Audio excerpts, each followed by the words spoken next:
Guys, we have a massive TWID to break down here today, and I'm going to go at it as quickly as I can. First up, tune into the next developer live stream. So on the 24th of June at 10 AM PT, they're going to do another dev live stream for the Edge of Fate, similar to how they've done dev live streams in the past, where they're going to be talking about Armor 3.0, new ability stat systems, and show off some new weapons. So make sure you mark your calendars for that date. Also, if you link your Twitch accounts and your Bungie accounts together and watch the stream for 15 minutes, you can get this really cool looking emblem. So if you want it, make sure your accounts are linked. Now we go on to melee changes in the Edge of Fate. So when Edge of Fate releases, melee damage increases in Destiny 2 will be additive. That means that two hypothetical 50% damage increases will now add together for a total of 100% damage increases.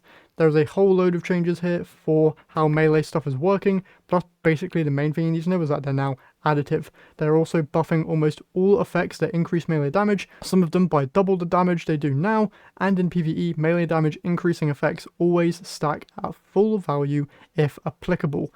Main stuff also to note is that glaives are also going to be receiving this change. So glaive melee is now considered a type of unpowered melee ability.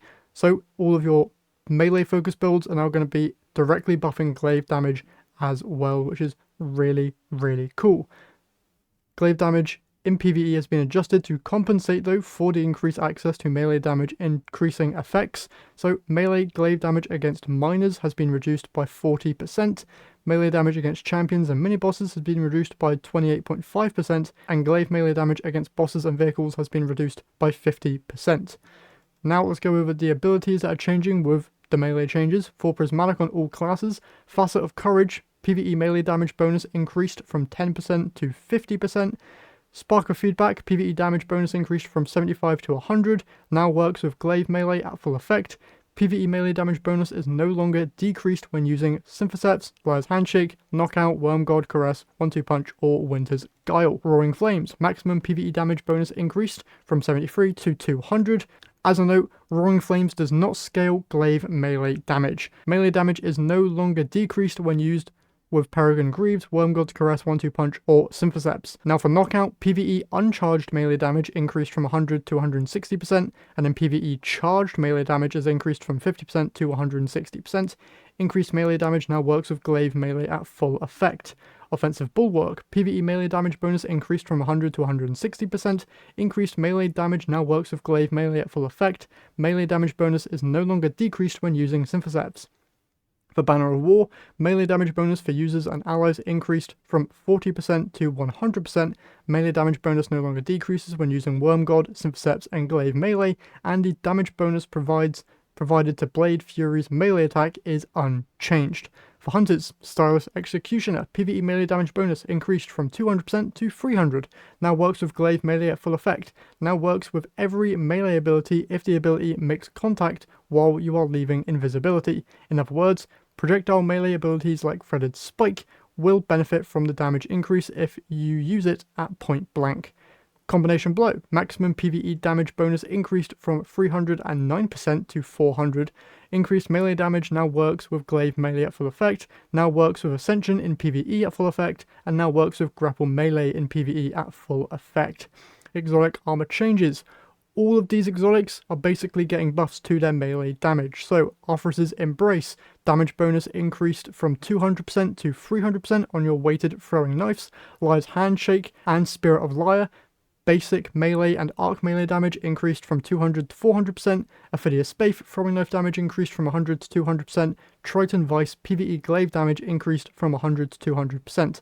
Heart of Inmost Light, maximum PvE melee damage bonus increased from 20% to 50% and now grants the damage of unpowered glaive melee abilities. Peregrine Greaves, shoulder charge ability impact damage bonus against non-champions, non-tormentors and non-miniboss targets increased from 363% to 400.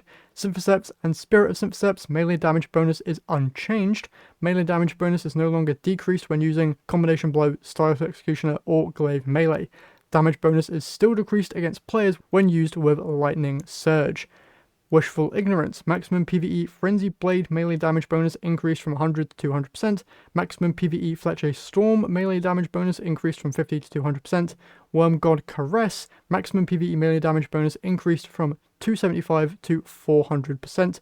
Melee damage bonus is no longer decreased when using Roar Flames or Glaive Melee. And in Winter's Guile, PvE damage bonus increased from 275 to 400%. Now for weapon perks, close to melee, PvE glaive damage bonus increased from 30 to 60, 1-2 punch PvE melee damage bonus increased from 100 to 150. Now works with all melee abilities. Melee damage bonus is no longer decreased when used with Liar's Handshake, and increased the time the perk is active to 3 seconds. Exotic weapons, Bastion, Saint's Fists PvE melee damage bonus increased from 100 to 300%, now works with all melee abilities, and increased the time the perk is active to 3 seconds. Monte Carlo Catalyst no longer deals reduced melee damage to bosses, mini-bosses, and champions, and Winterbite now receives melee damage bonuses from a variety of sources. Reduced enhanced melee damage with ammo to plus 20% versus bosses down from plus 50%. Now we go into exotic armor tuning preview. Seems that we're done with melee stuff here. So for Dragon's Shadow, now passively increases weapon stability and ready speed. Dodging reloads or equipped weapons, no longer reloads holstered weapons. Activating your dodge ability grants the following effects for a short time. Increases to stability, handling, move speed, sprint speed, slide, ADS, and strafe speed, and also class stat. Speed loader slacks.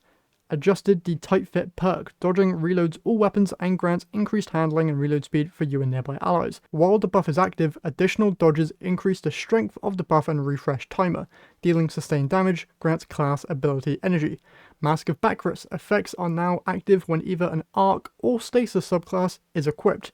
Reworked Light Shift no longer provides a non-stacking surge damage bonus, now grants plus 10% damage for eligible weapons, stasis and arc weapons, and also Lord of Wolves per stack. Stacks up to 3 times, while active weapon final blows grant class ability energy. Khepri's Sting removed automatic smoke bomb activation when using a melee attack, removed true sight when dealing damage with a smoke bomb. Added killing weakened targets creates a burst of weakening smoke and returns smoke bomb energy. Oathkeepers increased maximum damage bonus from 150 to 200%, now provides more of a total damage bonus earlier in the overdraw. Blight Ranger fixed an issue where cancellation damage was not consistently scaling based on voltaic mirror progress. Adjusted voltaic mirror meter behavior now requires 25% less reflections to reach maximum, fills more evenly. Blocked melee attacks now count as a reflection. Maximum cancellation damage increased by 50%. This is in addition to the fix above. Maximum cancellation damage increased by 150%. Now always applies blind before dealing damage. Updated visuals, audio, and timing of blind shockwave to better reflect its impact. Titans Crest of Alpha Lupi added effects. Sustained damage while behind a barricade triggers another small healing pulse. Healing your allies grants barricade energy. Phoenix Cradle updated the effects on sunspots while the user has Phoenix Cradle to look more clearly supportive to allies. Added additional effects include dealing sustained solar weapon damage in a sunspot extends its duration, and providing solar buffs to allies has a chance to create a sunspot at your feet. For MK44 standardicides, sprinting with Juggernaut active periodically grants a stack of static charge.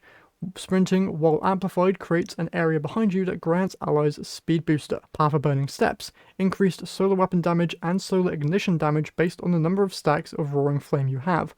Roaring Flame times 1, 2, or 3 grants 10, 15, and 20% bonus solar weapon damage, and plus 5, 10, and 15% bonus ignition damage. Stacks with surge mods, and reduces the duration of suspend, slow, and freeze effects applied to you. Abhorrent Leap now increases the duration of suspend applied by enhanced Drenger's Lash. Axiom War Rig, auto rifle or machine gun final blows increase their stability, ammo regeneration, and damage. Stacks up to 10 times, higher stack counts expire more quickly.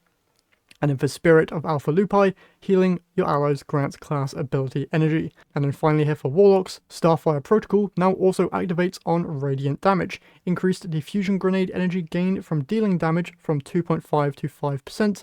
Reduced fusion grenade energy gain from final blows from 20 to 15%. Wings of Sacred Dawn. Combatants are less accurate towards you while Tomb of Dawn is active. This is similar to Manticore's effect. While a solar super is equipped, solar weapon final blows now grant restoration and reload your stowed weapons. Felwinter's Helm added powered melee damage weakens targets, applies a 15% weaken, and weaken effects applied by the burst via melee or finisher final blows are unchanged. Prometheum Spur reworked the perk Embers of Light. While a solar super is equipped, weapon defeats grant class ability energy, and weapon defeats in a rift grant a different solar verb depending on the rift. While in a healing rift, weapon defeats create a pulse that grants radiant to you and nearby allies, and while in an empowering rift, weapon defeats instead grant cure to you and nearby allies. Boots of the Assembler. Noble Seekers no longer spawn in a wave and instead spawn at a constant rate based on fireteam size. Average number of Noble Seekers produced per 8 seconds is unchanged. It will produce 1 per ally in that time period. Noble Seeker tracking range changed to 40 meters, always from 20 to 40 meters based on time alive. Noble Seekers will prioritize allies who have not been healed in the last 8 seconds. Noble Seekers can now target allies standing in the rift producing them. Noble Seekers will not target an ally more than once every 4 seconds. Noble Seekers will not detonate when passing near an ally they are not targeting. Noble Seekers will still detonate if they make direct impact with an ally they are not targeting. No longer grants extended rift duration on Noble Seeker impacts with allies, and instead grants class ability energy on Noble Seeker impacts with allies. Scales based on fireteam size. And we have Geomag stabilizers. So reduced super energy granted by ionic tracers to 4% down from 7%. Obvious change there. Retuned sprinting of top-off bolt charge, so they've decreased bolt charge stacks required before sprinting will grant additional stacks from 6 to 5, decreased the amount of time required for sprinting to start granting bolt charge from 2 seconds to 1, and increased the rate bolt charge is granted while this effect is active from 1 every 1.5 seconds to 1 every 0.33 seconds. That's all the exotic changes. Final shape bungee rewards. Get these if you want them. You got badges, clothing items, all that good stuff. Player support report, and that is everything. Very sorry for the long video, but there was a whole lot of stuff to break down there, and I hope that I did a good job at it. If I didn't, you can find a link to this TWID in the description as always. And whilst you're there, if you enjoyed this breakdown, consider leaving a like and subscribing to the channel. But with that all said, hope you guys enjoyed, and I'll see you all in the next one.